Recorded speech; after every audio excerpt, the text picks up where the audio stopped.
កុំជឿអ្វីដែលអ្នកឃើញក្នុងកញ្ចក់ហើយបើអ្នកឮនាងហៅឈ្មោះនេះកុំឆ្លើយតប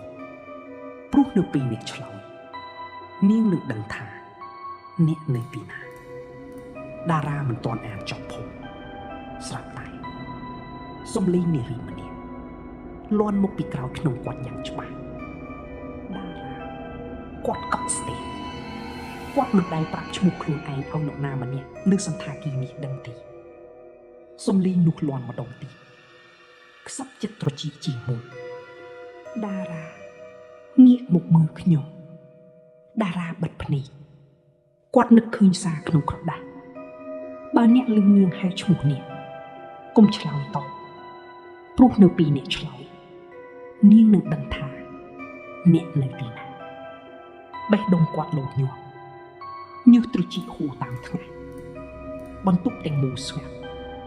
មានតែសំឡេងដង្ហោរបស់គាត់ភ្លាមនោះមានតែត្រចៀកមួយប៉ះលើស្មារបស់គាត់យឺតពេលខ្លះអ្វីដែលនៅពីក្រោយអ្នកមិនមែនជាអ្វីដែលគួរឲ្យខ្លាចបំផុតទេអ្វីដែលគួរឲ្យខ្លាចជាងនោះគឺការរកឃើញថាអ្នកដែលកំពុងដើរនៅក្នុងស្រមោលអាចជារូបអ្នកឯងដៃត្រជាក់មួយប៉ះលើស្មារបស់តារារាងកាយរបស់គាត់កក់ស្ទះគាត់ដកដង្ហើមយឺតហើយបិទភ្នែកមួយភ្លែតនៅក្នុងចិត្តគាត់រំលឹកពាក្យនៅលើក្រដាសចាស់កុំឆ្លោយកុំងាកគាត់ប្រមូលភាពក្លាហានដើរទៅមុខមួយជំហានដៃដែលប៉ះស្មាបាត់ទៅភ្លាមបន្ទប់